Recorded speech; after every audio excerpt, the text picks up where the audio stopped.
Selamat pagi pemirsa, kembali lagi bersama kami di Podcast Pancasila.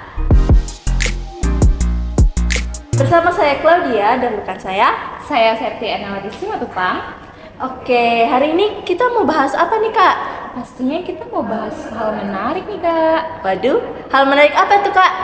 Oke, jadi pada podcast kita kali ini kita akan bahas mengenai dampak dari COVID-19 dalam berbagai aspek nih Kak, terutama dalam aspek industri dan juga kesehatan. Oh, kalau nggak salah yang kasus PHK kemarin tuh ya Kak? Betul banget Kak. Jadi seperti yang kita ketahui, PHK itu melanggar hak asasi manusia kan Kak. Bener Sedangkan banget. manusia itu memiliki hak asasi yang sudah ia miliki sejak ia lahir nih Kak. Wah, bener banget tuh Kak. Kalau nggak salah kemarin saya ada baca nih Kak jurnal dari salah satu mahasiswa tahun 2023.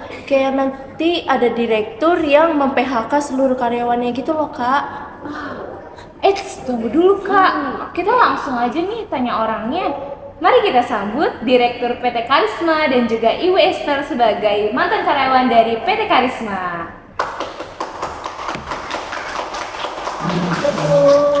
Selamat datang Ibu. Silakan ya Bu. Dipersilakan untuk duduk.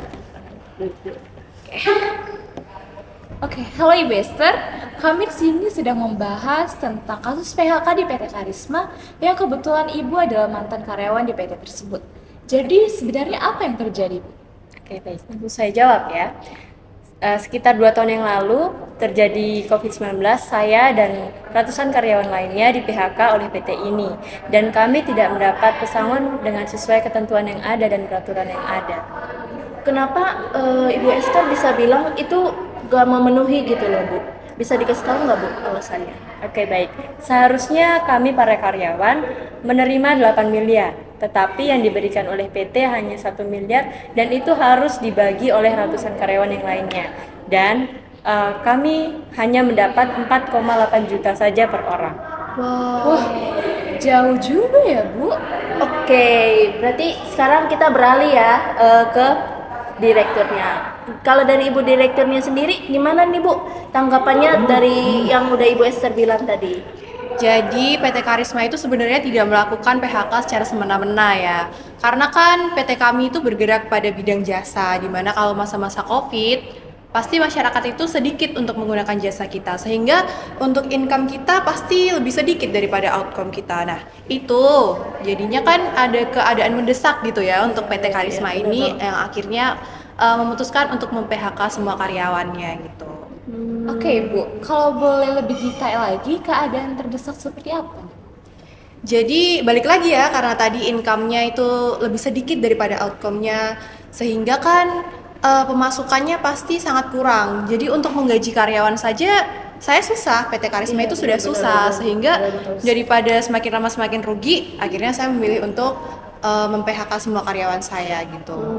Kalau boleh tahu Bu, emang ada ya Bu kayak aturan terkhususnya gitu tentang suatu perusahaan itu bisa mem-PHK gitu seluruh karyawannya?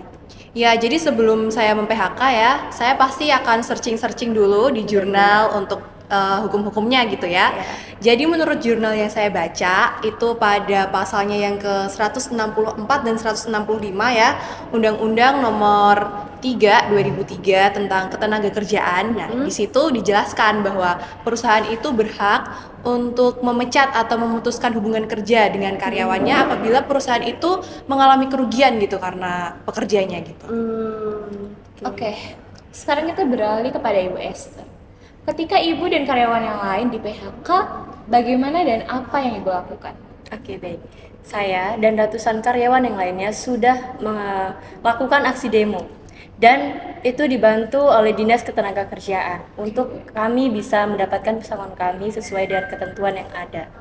Wow, keren banget ya pemirsa, Ibu Esther dan ratusan karyawan yang lainnya itu demi bisa mendapatkan hak yang mereka miliki itu kayak mereka melakukan aksi demo gitu loh pemirsa. Nah, kalau boleh tahu Bu, atas dasar apa nih Bu Ibu melakukan hal ini? Kayak ada alasannya tersendiri nih nggak Bu? Oke. Berdasarkan Undang-Undang Nomor 13 Tahun 2003 mengatakan bahwa pihak ketenagakerjaan akan memberikan perlindungan hukum kepada karyawannya dan akan memberikan upah atas kerja kerasnya kepada karyawan, seperti itu. Oke, baik Bu. Untuk lanjutannya apakah ada Bu? Baik, Ibu Direktur sudah menandatangani surat perjanjian untuk segera melunasi pesangon kami, tetapi sampai sekarang tidak ada sepeser pun yang kami dapatkan. Waduh, kalau dari Ibu Direktur sendiri gimana tuh Bu? Ibu kan kemarin udah nada tangan nih surat perjanjian. Tentu itu bukan hal sepele ya Bu, karena itu udah perjanjian tertulis gitu loh Bu. Terus gimana dong Bu? Ya, jadi sebelumnya saya sudah berusaha ya untuk bekerja sama dengan perusahaan lain demi menaikkan income untuk setidaknya membayar sepeser pesangon di PHK tersebut. Tapi karena satu dan lain hal saya mengalami kerugian. Justru awalnya itu saya akan memberikan pesangon itu sekitar 1,5 miliar, tapi karena kerugian tersebut saya hanya bisa memberikan 1 miliar saja. Waduh, cukup sulit juga ya persoalannya Bu. Oke, kalau dari Ibu Esther, bagaimana Ibu menanggapi hal tersebut? Oke, baik. Ya, mau gimana lagi kan? Kami sudah meminta pertolongan tetapi tidak ada hasilnya. Kami hanya bisa berharap pada PT agar segera melunasi pesangon kami. Oke pemirsa, cukup panas juga ya pembahasan topik pertama kita kali ini. Nah Kak, bagaimana kalau misalnya kita langsung beralih nih ke kasus yang kedua, karena ini udah lagi puncak-puncaknya nih. Nah kalau kayak gitu, jika Ibu Esther dan Ibu Grace ada keperluan lain, bisa dipersilakan meninggalkan ruangan. Sebelumnya terima kasih ya Bu. Terima kasih Bu. Terima kasih. Silakan. Oke, boleh banget nih Kak. Kita langsung lanjut aja kali ya Kak ya? Iya bener banget tuh Kak. Oke, kita akan panggilkan Ibu Vera dan juga Ibu JJ sebagai perawat yang telah berjuang di masa Covid 4 tahun yang lalu. Kita berikan sambutannya. Silakan Bu. Selamat datang. Selamat datang. Silakan Ibu. Silakan duduk ya Bu. Oke. Mungkin langsung saja ya Bu tanpa berbasa-basi ya. Nah, halo Bu Vero, boleh di-sharingkan nggak Bu?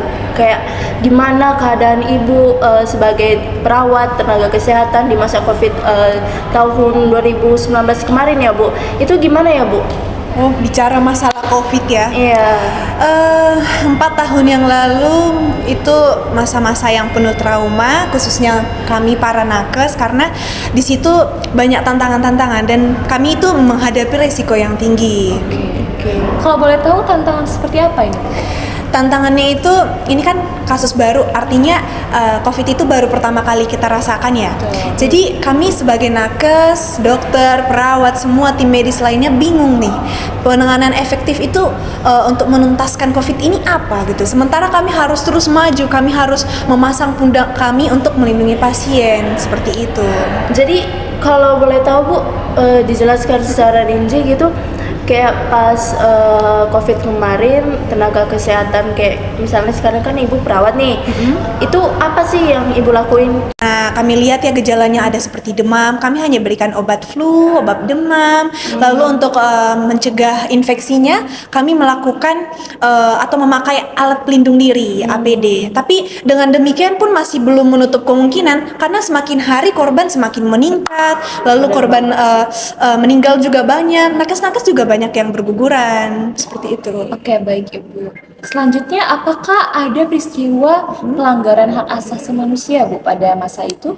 Nah, hak asasi manusia yang dilanggar di sini itu seperti yang saya bilang tadi, banyak nakes yang gugur. Seperti teman saya, seperjuangan saya itu meninggal ketika merawat pasien yang COVID. Jadi menurut saya di situ dia tidak mendapat hak untuk hidup di situ. Tapi sudah menjadi resiko kami sebagai perawat untuk menanggungnya. Tapi saya potong dulu ya Ibu JJ ya. Menurut saya kita sebagai perawat bukanlah pahlawan, kita bukan orang yang paling kuat ya Bu ya. benar Kita banget, bisa benar. meninggal nggak sih? Benar, Tapi benar, kita benar, butuh iya. bahagia juga nggak sih? Bagaimana dengan keluarga kita di sana yang harus menanggung kesedihan? Kita meninggal seperti itu. Bagaimana dengan keluarga kita Bu? Coba dipikir dulu Bu. Iya, benar juga. Iya memang benar, keluarga kita yang menanggung kesedihan, tetapi para perawat tidak dibiarkan begitu saja karena para perawat memiliki JKN BPJS, jaminan kecelakaan kerja, jaminan kematian, serta pemerintah juga memberikan tunjangan atau fasilitas dan biaya pengobatan bagi para perawat yang terkena infeksi COVID-19, sehingga hak perawat juga dapat terjamin begitu. Iya sih, kalau untuk kasus teman saya dari dia sakit sampai dia meninggal memang biayanya di cover oleh pemerintah. Pemerintah memang memberi pertanggungjawaban juga untuk keluarga yang ditinggalkan. Oke pemirsa, bagaimana nih? Setelah kita mendengar dari sisi Ibu Vero sama Ibu Cece itu kayak bertolak belakang gitu kan, ya gitu. Jadi kalau untuk kesimpulannya itu sendiri, kita itu bisa mengatakan pelanggaran HAM itu kita lihat itu dari perspektif siapa. Kalau dari Ibu Vero sendiri, itu kita bisa katakan itu adalah pelanggaran HAM. Tapi itu berbeda jika kita lihat dari perspektif Ibu JJ. Itu bukan merupakan pelanggaran HAM. Tapi sebagai perawatnya itu udah melakukan tindakan yang benar. Dari pemerintahnya itu sendiri itu udah menunjukkan kalau mereka memperjuangkan HAM-nya mereka dengan ada jaminan hidupnya mereka. Jadi bagaimana nih pemirsa? Kalau pemirsa sendiri jadi perawat ini akan berada di sisi mana? Apakah di Ibu Vero atau Ibu JJ? Oke kak, kalau aku boleh ngasih pendapat nih kak ya, menurut aku sih dari kasus yang dialami oleh PT Karisma sendiri itu merupakan perusahaan ya memang mengalami kerugian, namun hak asasi pekerja itu harus tetap dipenuhi. Benar banget. Dimana setiap manusia kan memiliki hak asasinya tersendiri kan. Benar. Jadi kita juga menjalankan sesuai dengan prinsip Pancasila terkhusus di sila kelima, di mana bahwa setiap warga negara Indonesia itu hak untuk memperoleh perlakuan yang adil dan merata dalam segala aspek kehidupan. Jadi untuk kontribusi atau kesamaan yang mereka dapatkan itu harus sesuai. Oke, sebaiknya kita doakan saja ya kak, semoga permasalahan di antara kedua belah pihak ini dapat segera terselesaikan. Bener banget tuh kak. Nah, kalau dari kasus tenaga kesehatannya sendiri pemirsa, mereka itu sudah memperjuangkan hak mereka sebagai perawat, hak mereka dan kewajiban mereka sebagai perawat demi memperjuangkan bangsa kita Indonesia. Bagaimana dengan pemirsa? Apakah pemirsa sudah memperjuangkan hak Anda sebagai warga negara dan kewajiban Anda sebagai warga negara? Jadi kesimpulannya yaitu kita penting banget ya untuk menerapkan nilai-nilai Pancasila dalam kehidupan kita sehari-hari, dan juga kita harus menerapkan Pancasila sebagai kompas kita untuk menentukan mana yang baik. Oke, kita juga sebagai warga negara Indonesia juga harus turut dalam merealisasikan hak asasi manusia ini agar tidak terjadi kesenjangan. Baik, sudah saja nih kak. Iya. Baik pemirsa, sekian saja pembicaraan kita pada podcast Pancasila pada hari ini mengenai kasus pelanggaran HAM. Sekiranya dari podcast hari ini kita dapat membuka wawasan pemirsa mengenai kasus pelanggaran HAM. Oke, saya Claudia Dan saya Septi. Kami pamit undur diri.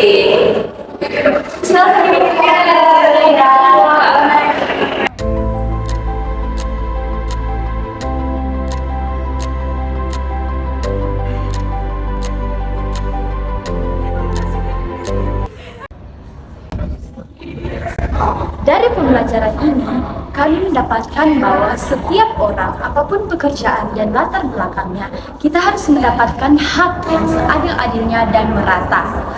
Ayo, kita sebagai mahasiswa berani mengambil peran untuk pemenuhan HAM yang didasari oleh Pancasila. Berani berjuang bersama untuk hak asasi manusia.